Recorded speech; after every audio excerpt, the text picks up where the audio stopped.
الذي خلق الموت والحیاة لیبلوکم ایکم احسن عملا وهو العزیز الغفور۔ حاضرین، آج نئے سال کا پہلا جمعہ ہے،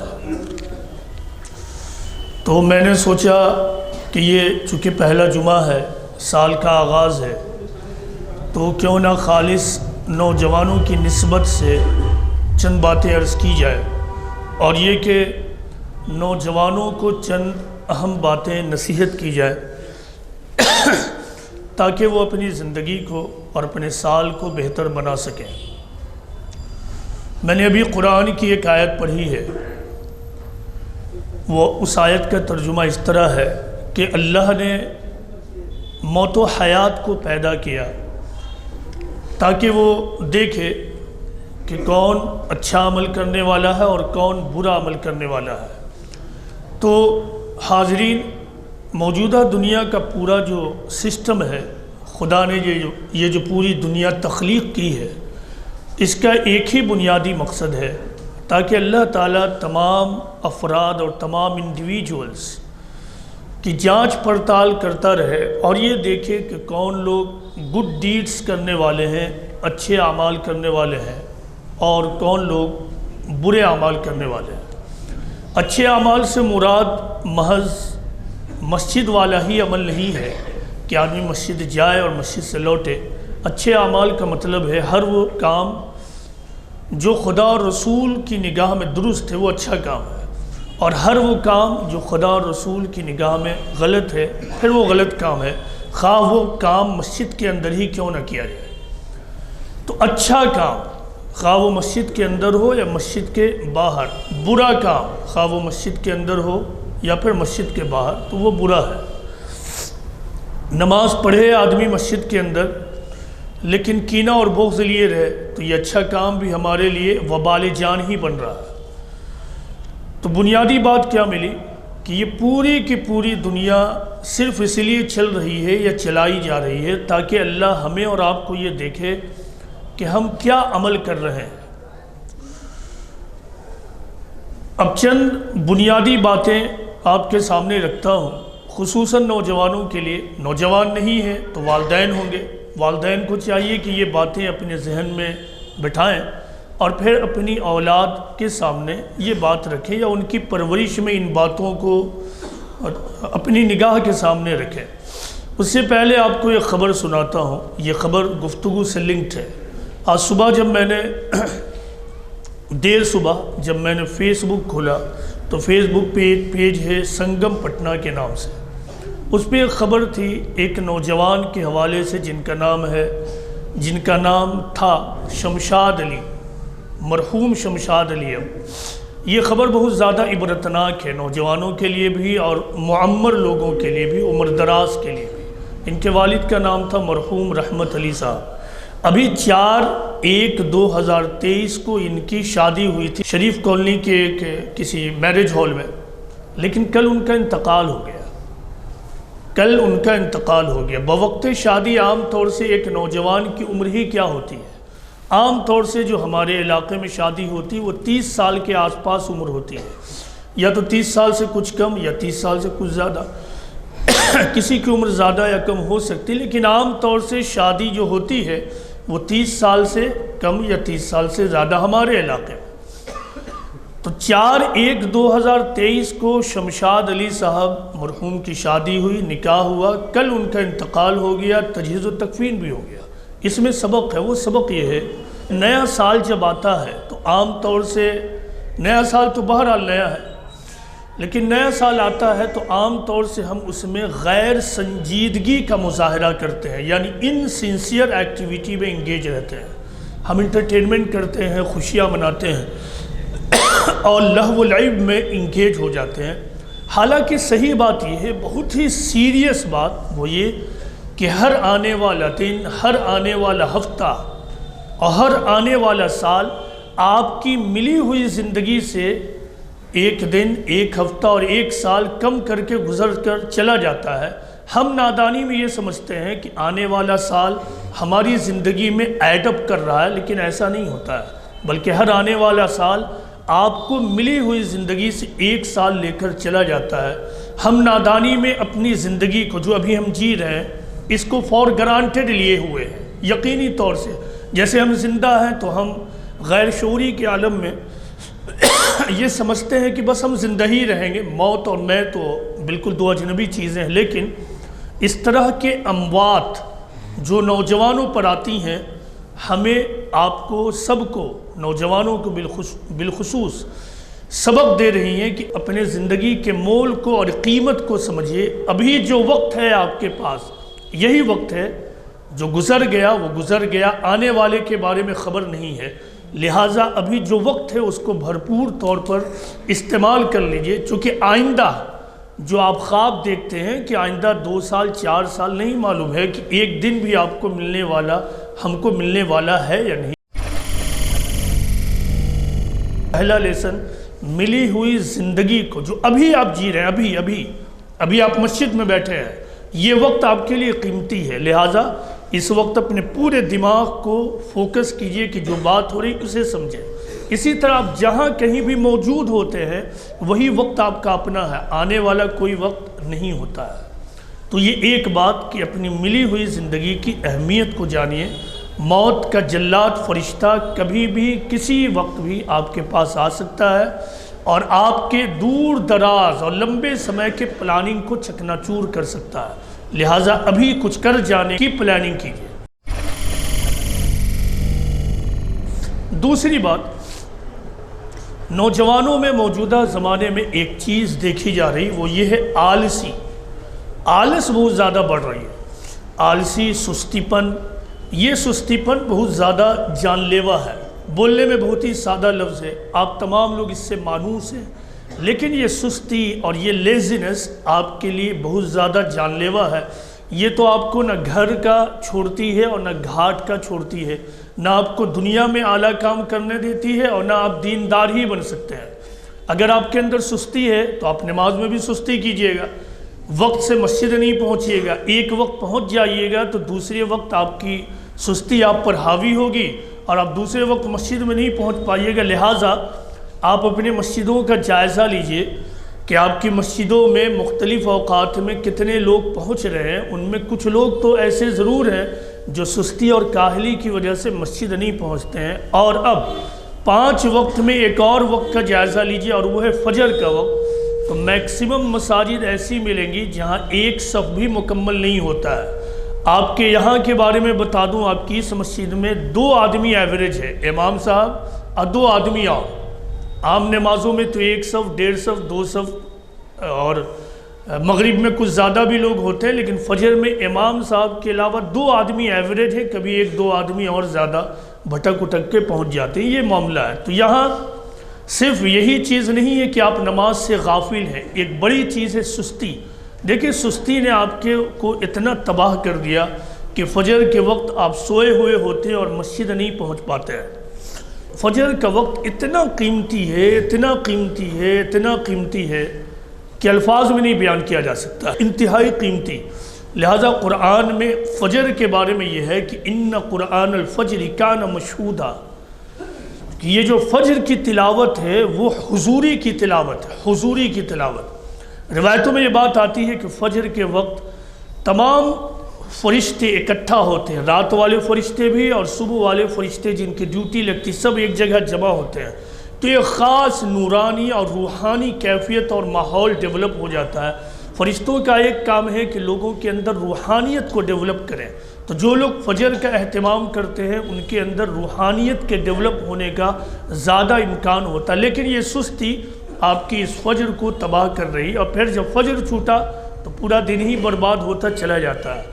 دنیا کے اعتبار سے بھی آپ جان لیجئے، آپ کو ایک جگہ 7 بجے صبح پہنچنا، سستی نے آپ کو 7:30 بجے پہنچایا، لہٰذا آپ اپنے گھروں میں ہونے والا کوئی بھی تقریب، کوئی بھی پروگرام کا جائزہ لے لیجئے، خواہ وہ خوشی کا پروگرام ہو یا غم کا پروگرام، ہر پروگرام آپ کا تاخیر سے شروع ہوتا ہے۔ کئی دفعہ اگر آرگنائزر موجود بھی ہوتے ہیں تو انتظار میں کہ اب آ جائیں جنہیں ہم نے انوائٹ کیا ہے، تب ہم پروگرام شروع کرتے ہیں۔ یہ حالت ہو گئی ہے صرف آلس کی وجہ سے، لہٰذا جو کام آدھے گھنٹے میں ہو سکتا ہے وہ کام 3-4 گھنٹے میں ہم نپٹاتے ہیں۔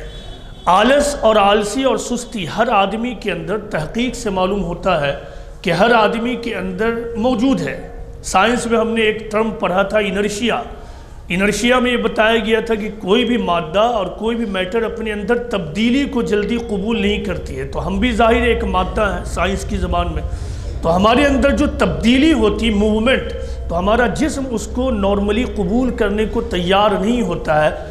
ہم اس آلس کو ٹھیک کر سکتے ہیں، لیزینس کو ٹھیک کر سکتے ہیں اگر ہم تھوڑی سی محنت اپنے ارادے پہ کر لیں، ڈٹرمنیشن پر کر لیں۔ نوجوان اس کو پکڑیں، ابھی آپ کو زندگی گزارنی ہے، یہ آلس آپ کی زندگی کو برباد کر رہی ہے۔ یہی آلس اور سستی آپ کے اندر ایک اور بیماری پیدا کرتی ہے، یعنی یہ سستی اور لیزینس ایک اور بیماری پیدا کرتی جسے کہتے ہیں پروکریسٹینیشن۔ پروکریسٹینیشن کا مطلب ہے اپنے کام کو ٹالنا، ابھی کا کام 1 گھنٹے بعد، 1 گھنٹے کا کام کل کا کام 1 ہفتے بعد، اور اس طرح دھیرے دھیرے یہ چیزیں آپ کی فطرت کا حصہ بن جاتی ہے، وہ آپ کا سیکنڈ نیچر بن جاتا ہے اور آپ کو پتہ بھی نہیں چلتا ہے۔ اس کا نقصان کتنا ہوتا ہے کبھی بیٹھ کر اس کا جائزہ لیجئے گا، اور اس نقصان کے جائزہ لینے میں چونکہ ہم وقت کی اہمیت نہیں سمجھتے ہیں، تو آپ کو یہ بتا دیں کہ آپ کی زندگی میں سب سے زیادہ قیمتی جو چیز ہے وہ صرف اور صرف ایک چیز ہے، اور وہ ہے وقت۔ آپ دنیا کی بہت ساری چیزیں جس کو پکڑ کر روک سکتے ہیں، لیکن وقت کو آپ نہیں پکڑ سکتے ہیں۔ آپ کا وقت آپ کے آلس اور لیزینس کی وجہ سے بہت زیادہ برباد ہوتا ہے۔ نوجوانوں کو چاہیے کہ اپنے اس آلس کو دور کریں۔ آلس کی وجہ سے دیر سے سونا، سستی کی وجہ سے دیر سے اٹھنا، اسی سستی کی وجہ سے کسی کلاس میں دیر سے پہنچنا، سستی کی وجہ سے مسجد میں تکبیر تحریمہ کے بعد پہنچنا، سلام کے وقت پہنچنا۔ جمعہ کے دن اتنا امپورٹنٹ ڈے ہے، اس دن بھی بالکل جماعت کھڑی ہونے والی ہے، اس وقت پہنچنا، یہ تمام چیزیں آپ سے سستی کروا رہی ہیں، لہٰذا سستی پر قابو پائیے۔ اور ایسا کرنا بہت مشکل نہیں ہے، یہ تھوڑے دن کی ریاضت اور محنت کے بعد آپ کر پائیں گے اگر آپ اپنے ارادے اور ڈٹرمنیشن پر قابو پا لیجئے۔ دوسری چیز ہے مقصد۔ دیکھیے بے مقصد آدمی بالکل خالی ہوتا ہے۔ ابھی میں چند دن پہلے مولانا ابوالکلام آزاد رحمۃ اللہ علیہ کے چند خطوط پڑھ رہا تھا، تو وہ اپنے ایک دوست کو خط میں لکھ رہے تھے کہ ابھی میری عمر تقریباً 52-53 سال ہو گئی ہے، میں نے اپنی زندگی میں 2 چیزیں دریافت کی ہیں۔ ان میں سے ایک چیز یہ ہے کہ زندگی کا کوئی نہ کوئی مقصد ہونا چاہیے۔ اگر ہم مقصد سے خالی ہیں تو ہم زندگی کامیاب ڈھنگ سے نہیں گزار سکتے ہیں۔ یہ جملہ ایک بہت بڑے اسکالر مولانا ابوالکلام آزاد رحمۃ اللہ علیہ، جو بہت ہی بڑے اسکالر تھے، آپ کو جاننا چاہیے، ان کی بایوگرافی آپ پڑھیے، ان کو جانیے وہ کون تھے۔ ابھی تو بس اتنے ہی کہ انہوں نے اپنی پوری زندگی کی دریافت یہ بتائی کہ زندگی کا مقصد ہونا چاہیے۔ بے مقصد زندگی کوئی زندگی نہیں ہوتی ہے۔ بے مقصد زندگی کبھی فوکسڈ نہیں ہوگی، کبھی ادھر بھٹکے گی، کبھی ادھر بھٹکے گی، اور ادھر ادھر ہوتے ہوئے آپ کی زندگی ضائع ہو جائے گی۔ مقصد کتنا اہم ہے، اور اگر آپ مقصد کو پا لیں تو کتنی کامیابی حاصل کر سکتے ہیں۔ ایک مثال دیتا ہوں کہ ایک مقصدی آدمی کیسے بڑی بڑی دریافت کرتا ہے۔ میں نے یہ واقعہ پہلے بھی بتایا ہے۔ ایلیس ہووے امریکہ کا ایک معمولی کاریگر تھا، معمولی کاریگر، 48 سال کی عمر میں اس کی ڈیتھ ہو گئی، لیکن اس نے تقریباً 1845 میں، اگر مجھے یاد ہے تو 1845 میں اس نے سلائی مشین کو انوینٹ کیا تھا، جس نے کپڑے اور سلائی کے میدان میں ایک انقلاب برپا کر دیا تھا۔ لیکن یہ انوینشن آسان نہیں تھا۔ صدیوں سے یہ بات چلی آ رہی تھی کہ سوئی کی جڑ پہ سوراخ ہوتا ہے، جو آپ ہاتھ والی سوئی دیکھا ہوگا، اس کی جڑ پر سوراخ ہوتا ہے۔ تو اس نے جب مشین بنائی تو اس نے بھی اپنے مشین کے اوپر سوراخ بنایا۔ اب جب مشین سے کپڑا سینا شروع کیا تو اب وہ سلاتا نہیں، وہ کام نہیں کر رہا۔ اب اس میں بہت بے چینی، اس کو بے چین بے قرار رہنے لگے۔ اسی بے چینی کے عالم میں اس نے ایک دن خواب دیکھا کہ چند جنگلی لوگوں نے اس کو یہ ڈیوٹی دی، اور یہ ڈیوٹی یہ تھی کہ تمہیں سلائی مشین دریافت کرنا ہے، اور کچھ مدت اس نے دے دی، مثال 15 دن، کہ 15 دن میں سلائی کی مشین دریافت کرو ورنہ تمہیں ہم قتل کر دیں۔ وقت مقررہ ختم ہو گیا۔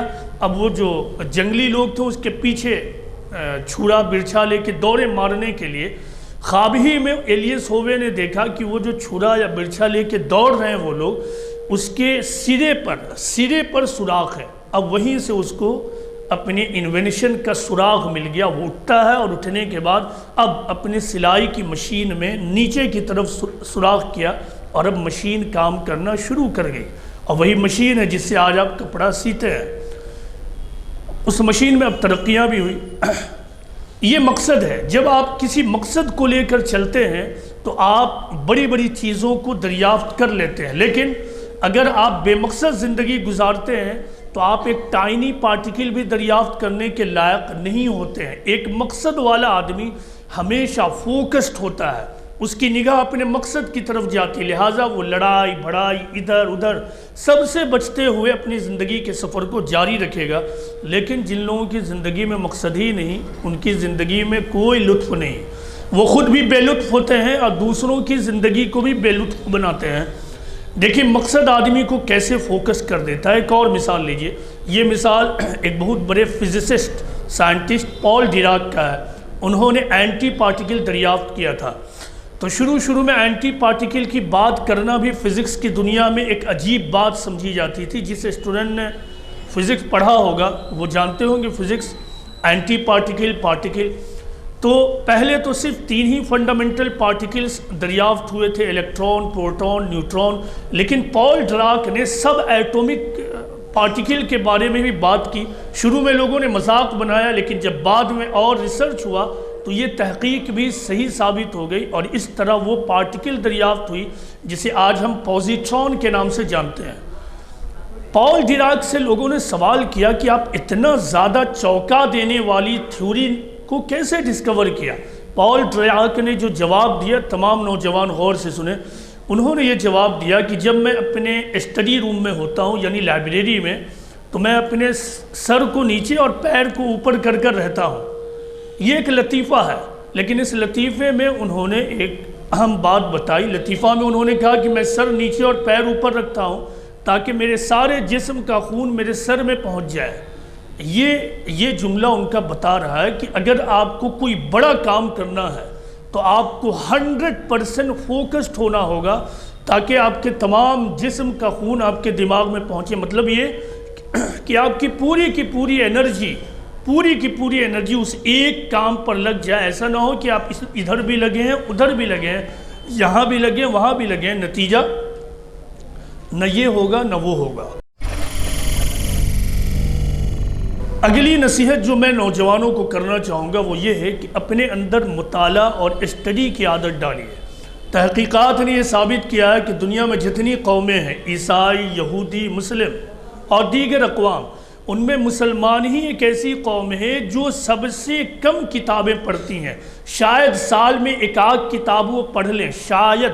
تو یہ مسلمانوں کے درمیان علم کا معاملہ، جبکہ آپ کو معلوم ہے کہ اسلام کا آغاز ہی علم کے فروغ سے ہوا۔ اقرا پڑھو، اور صرف علم یہ تھیوری نہیں تھی بلکہ دور اول کے مسلمانوں نے اس اقرا کو ایسا پکڑا کہ ایک دنیا میں انہوں نے انقلاب برپا کر دیا، اور دور اول کے مسلمان ایجوکیشن کے تمام فیلڈ میں آگے بڑھ گئے۔ دیکھیں مطالعے کا مقصد صرف دولت کمانا نہیں ہوتا ہے۔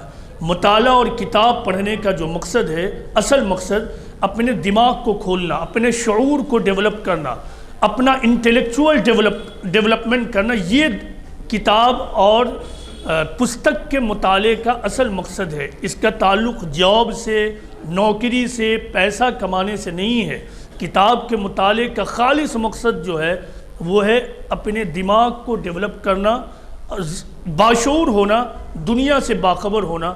تو اپنے اندر کتاب کے مطالعے کی عادت ڈالیے، اور اس میں پہلی کتاب جو اپنے روٹین میں شامل کر لیجئے، اس قرآن کو پکڑ لیجئے۔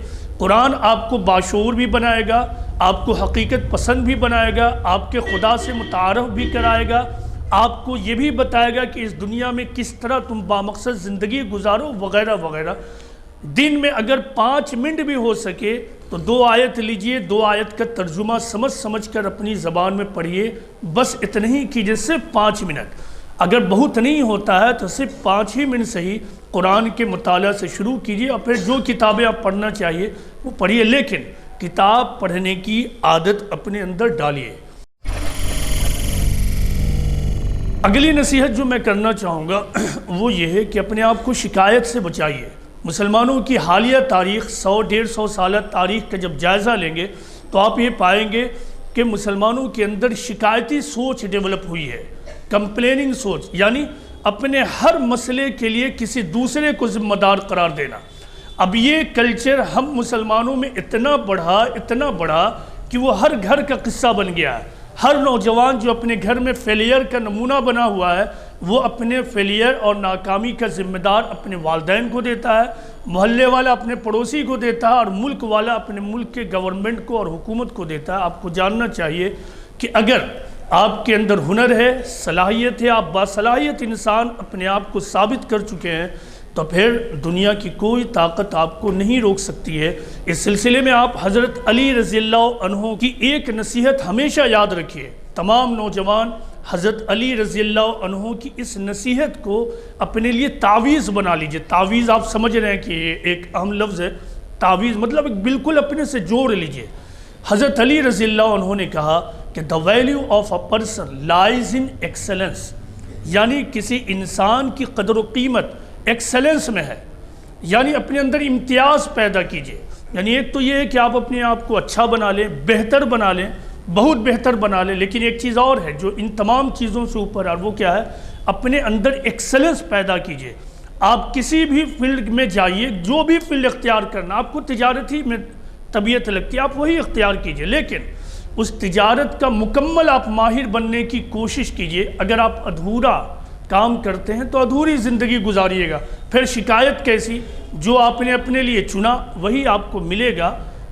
ایسا نہیں ہوگا کہ آپ اپنے لیے چنیے گا ایک چیز، محنت ایک اور ڈھنگ سے کیجیے گا اور مل جائے گا کچھ اور۔ وہی چیز ہے کہ اگر آپ ببول کو بوئیں گے تو کانٹا ہی ملے گا، آم آپ کے ہاتھ میں نہیں آنے والا ہے۔ لہٰذا اپنے اندر سے شکایتی کلچر کو ختم کیجیے۔ آخری نصیحت تمام نوجوانوں کو بالخصوص وہ یہ کہ اپنے آپ کو حقیقت پسند بنائیے، یعنی ریئلسٹک سوچ کا آدمی بنائیے۔ ریئلسٹک سوچ کی ایک مثال دیتا ہوں۔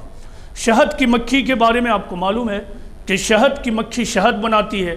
شہد کی مکھی کو اگر 1 پاؤنڈ شہد بنانا ہوتا ہے، یعنی آدھا کلو تقریباً، تو اسے 3 لاکھ میل سفر کرنا ہوتا ہے، اور 1 چمچی اس کو شہد بنانا ہوتا ہے تو اس کو تقریباً 4000 میل یا کلومیٹر کا سفر کرنا ہوتا ہے۔ آپ اندازہ لگا سکتے ہیں کہ شہد کی مکھی کو کتنا محنت کرنا ہوتا ہے۔ محنت ایک جگہ، لیکن اس کو پلاننگ بھی بہت کرنا پڑتا ہے، بہت ریئلسٹک اپروچ اپنانا پڑتا ہے، یعنی حقیقت پسندانہ طریقہ۔ مثال کے طور پر شہد کی مکھی جب پھولوں کی طرف بڑھتی ہے پھولوں سے رس چوسنے کے لیے، تو وہ صبح اندھیرے میں نکلتی ہے، اور جب پھولوں سے رس کو چوس کر لوٹتی ہے تو وہ شام میں اس وقت لوٹتی ہے جبکہ ہلکا اجالا ہوتا ہے۔ اس کا مطلب کیا ہے؟ اندھیرے میں نکلنا، روشنی کی طرف جانا، اور پھر ہلکی روشنی میں واپس ہونا، اور پھر اندھیرے کی طرف آنا۔ اصل یہ ہے کہ شہد کی مکھی کی ایک کمزوری ہے کہ وہ سورج کی روشنی ہی میں موومنٹ ٹھیک ڈھنگ سے کر پاتی ہے۔ اگر سورج کی روشنی نہ ہو تو اس کے موومنٹ گڑبڑا سکتے ہیں، وہ ادھر سے ادھر جا سکتی۔ لہٰذا شہد کی مکھی کو اپنے بارے میں یہ پرابلم معلوم ہے کہ میرے اندر یہ کمی ہے کہ سورج کی روشنی میں تو میں موومنٹ کروں گی، لیکن سورج کی روشنی نہ ہو تو میں موومنٹ نہیں کروں گی۔ یہی معاملہ ہمارا اور آپ کا بھی ہے۔ ایک آدمی جو فزکس کا نیومریکلز نہیں بنا سکتا ہے، ظاہر وہ انجینئرنگ اور میڈیکل لائن میں جائے گا تو بہت کچھ نہیں کر پائے گا۔ اس کے لیے 2 میں سے ایک راستہ ہے، یا تو وہ اپنے نیومریکلز کو، فزکس کو، میتھمیٹکس کو ٹھیک کرے، یا پھر اپنے راستے کو بدل لے۔ اگر آپ آگ میں جمپ کریں گے تو آگ آپ کو جلائے گی ہی۔ یہ غیر حقیقت پسندانہ سوچ ہے کہ آپ اللہ اکبر کر کر اس میں کود جائیں، کیونکہ اسی اللہ نے آگ میں جلانے کی صفت رکھ دی ہے۔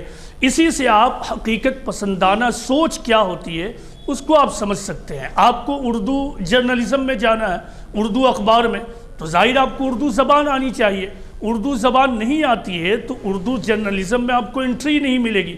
یہی انگریزی اور ہندی کا معاملہ ہے، تو یا تو اردو سیکھیں یا پھر اپنے راستے کو بدل لیں۔ ماتم اور شکایت سے آپ کے مسئلے کا حل نہیں ہوگا۔ تو یہ چند نصیحتیں تھیں سال کے آغاز میں، اس امید کے ساتھ کہ یہاں بیٹھا ہوا ایک ایک نوجوان ان چیزوں کو اپنی زندگی کا حصہ بنائے. جو نوجوان موجود نہیں ان کے والدین ہیں وہ اپنے بچوں کی پرورش میں ان چیزوں کا خیال رکھیں تاکہ ان کی زندگی بہتر ہو سکے، ان کی شخصیت مثبت اور پازیٹیو پرسنالٹی بن سکے. اللہ سے یہ دعا ہے کہ اللہ تعالی ہم سب کو سمجھنے کی توفیق عطا فرمائے، گہری باتوں کو سیکھنے کا جذبہ دے. وما علینا الا البلاغ المبین.